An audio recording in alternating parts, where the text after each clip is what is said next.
Esiet sveicināti, mīļie mūsu grupas dalībnieki, dalībnieces. Mēs atkal atgriežamies dzīvajā ierakstā. Mums ir dzīvais un mums būs ieraksts. Jā, sveika, Linda. Čau, čau. Mums ir lielie karstumi, jums arī ir lielie karstumi, visiem ir Jā. lielie karstumi. Līdz ar to mēs esam nokarsuši lielajos karstumos. Bet cerams, ka mēs neaizpeldēsim nekur projām un ka mūsu sarunas būs jēdzīgas un jēgpilnas un atkal noderīgas jums ļoti. Jā. Mazais noslēpums ir tās, ka šodien ir sestdiena. Mēs vienojamies ar Lindu ierakstīt vairākus video, kurus mēs publicēsim jums katru dienu, katru darbdienu nākošu nedēļu. Jums būs sākot no šīs nedēļas. Un iemesls ir tās, ka es došos uz mazliet augstāku zemi, uz Vāciju, kur lietas pakaļ savām mantām, un vairs visu nedēļu nebūšu uz vietas. Tad, lai jums ir ko darīt pa nedēļu, tad mēs šādā veidā izlīdzēsimies un dosim jums iespēju skatīties, domāt un darīt. Jā, Šodien tu esi tā, kur ierosināja tēmu, un tad es nolēmu, ka es tā kā tev pieslēgšos, piekomentēšu, jo mēs pirms tam jau arī izrunājām, jā, drusciņi tomēr. Nu, lai nav tā, ka galīgi mēs nezinām, par ko mēs runāsimies, drusciņi mēs tomēr zinām, par ko mēs runāsimies, nu, vismaz tādus galvenos metus, un šodien tāda būs ļoti tāda ļoti spēcīga tēma sākotnēji, kur tad mēs tā kā izvērsīsim 4 daļās laikam, nu, kā, redzēsim, kā sanāks, ja, tad. Un domas ir par to, par šo te salīdzināšanu. Tā savukārt Dats no sava viedokļa, es no savām praksēm, es no sava astrologa viedokļa, tad izkomentēšu, kas ir salīdzināšana, un kur tad viņai aug horoskopā kājas. Un tā sāc ar to domu, ko tu gribēji, ko mēs no rīta sākām virpināt. Jā, doma ir sekojoša, ka tad, kad mums dzīvē nenotiek tā, kā mēs gribētu, mēs ciešam. Un jautājums, no kurienes nāk ciešanas, un tās dāmas, tie dalībnieki, kas ir mūsu vecumā, varbūt drusciņi jaunā, bet varbūt arī vecāki, tad atcerās padomjas laikus, kā bija tad, kad arī cilvēkiem nebija viss, bija ļoti daudziem patiesībā nemaz netik ļoti, bet ciešanu līmenis bija krietni zemāks. Un tas iemesls, protams, tas, ko mēs varētu saprast arī pilnīgi visi, ka visi dzīvo nabadzīgi, un līdz ar to mēs esam tādi paši kā vispārējā, un mēs no tā ļoti neciešam. Kaut arī jāstāv super garās rindās, kaut arī ir tik jau vēlāk ieviest talonu sistēmu, un viss tas marisms, ka mēs gājām cauri 80. gados. Bet tas bija tādā, protams, tāda pozitīvā viļa, mēs ejam brīvās Latvijas virzienā, arī beigās jau sākās.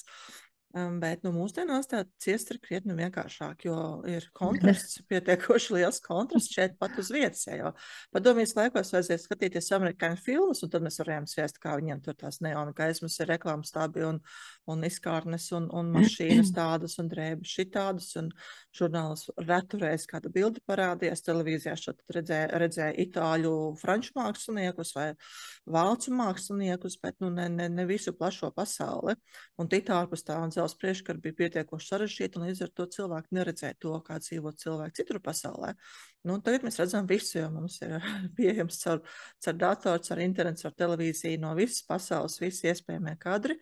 Mēs varam redzēt gan Balijas salu, kur ir mūžīgā vasara, un tad, es gribu, lai man mūžīgā vasara ir. Mēs varam redzēt arī šo te Amerikas prēriju plašumus un visas lielās iespējas, kā mēs ticam, ka tas tā ir. Par to gan arī būs vēl viens komentārs par to, kā mēs ticam, kā ir un kā ir patiesībā. Bet par ciešanām, tad atgriežamies pie mūsu ciešanām. Un tad, ko darīt? Tā realitāte ir tāda, kā šī realitāte ir. Ko tad darīt, lai neciest? Turbūt, Linda, tev ir komentārs. Ciešana līmenis pats kā tāds viennozīmīgi ir horoskopā. Viņš ir tas līmenis, kurš tā kā iebūvēts, bet, kā mēs zinām, vienmēr ir iespējas darīt nē. Un, attiecīgi, loģiski ir tā, ka kamēr tev tā nav tā saprašana, ka tu nesaproti, kā tad darīt nē. Un tālāk, jo mēs esam tie palīgi labie. Astrologs arī īstenībā ļoti labi var palīdzēt. Kaut vai vienkārši prognozējot to dažādus nākotnes scenārijus, kuros tas nē ir iekšā, kurā jau tās ciešanas vairs nav, vai tās darbības, jo tu jau zini, es vienmēr esmu no darītāja cilts, un ka vienmēr esmu par to, ka kaut kas ir jādara. Un kaut vai arī darīšana, protams, ir tā, ja tā garīgā pasaule liekas, ka viņi tur ir iebojāti, iepelējusi vai iegrausti, tad tur jādodas pie tevis, ja tā atkal viņi tur salāpīt, salīmēt un ar mūmio ziedi aizlīmēt, ja tā vienkārši uzlikt. garīgajiem izgulējumiem uzlikt vērtīgus plāksterus, ja nu tā. Bet jā, ciešana līmenis katram ir viņš. Es neteiktu, ka viņš būtu kādam tāds kaut kāds pārbriesmīgs vai pārhipotrofēts. Nē, tā nav. Vienkārši viņš mums katram ir sava bāba jēga. Jūs to esat jau tie, kas seko man ir dzirdējuši neskaitāms reizes. Un bāba jēga ir tā, kas uzliek, jā, viņai patīk, viņai savu ciešanu grāmatiņu ir, viņai dažādas grāmatiņas par jums ir. Nu, pārsvarā šodien mūsdienās viņai moderni, viņai planšeti ir. Planšetē tur dažādas atzīmes, jā, kur viņi atzīmē un savāk dažādas grafikas, bet principā jāciešana līmenis, protams, ir. Es esmu pētījusi arī, nu, pieminot, tā kā pagājušā gadsimta cilvēks vai pagājušā gada 1000 cilvēks, jo mums taču ir arī vecāki.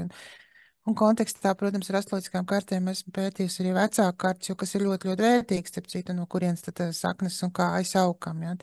Tad, vai, nu, nevar tā salīdzināt, nu, ka viņiem nebija ciešana, mums tagad ir, protams, mums to jau uzspiež, nu, sociumus un to uzspiež, protams, iekārt, jo mums jau bija sociālisms, mums nebija kapitālisms, bet tur horoskops ir tāds gudrs instruments, no astroloģija tāds gudrs instruments, kurš savelk līdzības, kā tas sāpju slieksnis var uzaugt, kāpēc, jo ir viena nu, visiedzīgākā planēta, ar kur atkal bābai jāgai tā kā maza sakara, tā ir Venēra un tā ir salīdzināšana. Nu, tas arī tas, ko tu. Tātad, tā ir tieši sakars, jau salīdzināšana, vērtēšana. Tad es vērtēju, salīdzinu, vērtējot, ne vērtēju, salīdzinot jau visu uz abām pusēm, ka vai tas man dara vai nedara. Šķirotāja planēta tā ir.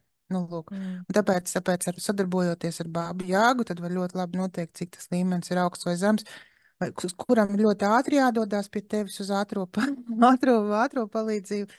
Un kurš var vēl pats izlasīt kaut ko grāmatās, vai vienkārši kā jūs tagad klausīties mūs, kas maksā tieši 0 naudiņas. Nē, nu nemaksā 0 naudiņas, es pārspīlēju internetu, jo jūs tāpat maksājat. Tā kā mēs esam daļa no tām kāpēciņām, ko jūs samaksājat par internetu. Nu, un ar salīdzināšanu ir tā, ka nav salīdzināšanas, izvarēties pilnībā nav iespējams, jo nu, tad mums ļoti liela daļa no dzīves izplot, ja mēs nesalīdzinātu, un mēs arī nevarētu saprast, kas ar mums pašiem notiek. Ja tā, nu, salīdzināšana nepieciešama kaut kā mūsu personīgajā izaugsmē, vienalga, vai jūs to saucat par personības izaugsmē, par garīgo izaugsmē, par kādu izaugsmi. Un te arī tie slēpjas atslēga tajā, ka personīgajā izaugsmē, nu, tā ir mana izaugsme. Tas nozīmē, ka, ja es salīdzinu pati sevi ar sevi, tad, ko es redzu, ir, kā es augu. Un tad to, kā aug citi, vai cik viņi tālu ir izauguši, tam vairs nav nekādas nozīmes. Protams, to, cik ir izauguši citi, var ņemt par tādu atskaites punktu, uz kurienes varētu tiekties. Un tas ir tā, kā mazs bērns skatās, te, piemēram, kā vecāki staigā un kā viņi runā, un viņš skatās un mācās no tā, un arī sāk staigāt, arī sāk runāt, un sāk apgūt tās prasmes, ko ir, nu, vecāki, protams, bet arī vecākie brāļi, māsas vai vecāki bērni, kas ir ģimenē vai kaut kur tuvumā pieejami. Un ar mums ir būt ļoti, ļoti veselīgi tieši tā salīdzināšana ar sevi, tad, ko es protu, uz ko es tiecos. Nu, un par vienu citu aspektu mēs parunāsim kādā citā sarunā, kas ir kontekstā šo te, tad, kas vēl ir ļoti, ļoti būtiski šajā te skatīties un uz ko es tiecos. Un tas tā mūsu polāža veiksme būt tas, ko mēs, protams, varam savos, kā savus tās bildēs, ko tu zīmē kolāžas. Ko var kolāžās likt tiešā, ko var savos mērķu plānos rakstīt tiešos, ko mēs tiecamies. Tad tas ir tas, ko mēs vēlamies sasniegt. Nu, redzi, galvenais jau ir zināt, kas tas tieši ir, jo viltus vēlmes, tas jau ir vēl kāds cits temats par šīm viltus vēlmēm, kas noklāja to, tad mēs salīdzinām bieži vien ne ar tiem, ar kuriem mums būtu sevi jāsalīdzina. Nu, arī tiecamies uz to, ne uz to, uz ko mēs vēlētos tiekties. Un tā ir atkal vēl atsevišķa sarunas tēma. Pat īsti vēl nezinu, vai tā būs viena no šīs nedēļas sarunas tēmām vai kaut kad nākotnē. Tad redzēs, kas mums ierunāsies nākošajos video. Jā, palielam tā īsumā šķiet man tas arī ir viss. Galvenā doma, ko es pateicu, kas ir tā kā atskaits punkts ir uz sevi. Ieklausīties sevi, noteikt, ko teikties. Nu, atkal varētu gan silti ieteikt jums doties pie Lindas, ja jūs nezināt, vai tā ir jūsu tēmas, kur tiekties. Jo Linda astroloģijā var paskatīties, ar zvaigznīties jūs jās paskatīties, tad kas ir tas, kurā virzienā tiekšanos atbalstītu arī visi zvaigžņu spēki. Jā, jo redzu, ka ir cilvēki, bieži vien jūt. Ir daudz cilvēku, kuri reāli sajutuši to virzienu. Dažreiz tajā virzienā vajag pamainīt tikai kaut kādas, citas turtiņas atvērt, bet principā virzienā tajā pašā ir jāiet. Bet citreiz jā, ir tā laušanās citā, vai pareizāk sakot, citreiz ir nedarīšana vispār. Tā kā jūt, ka tā vajadzētu, bet neko tajā virzienā arī neiet un nedara. Un atkal dēļ salīdzināšanas, dēļ vērtēšanas sevis ne tā. Tā.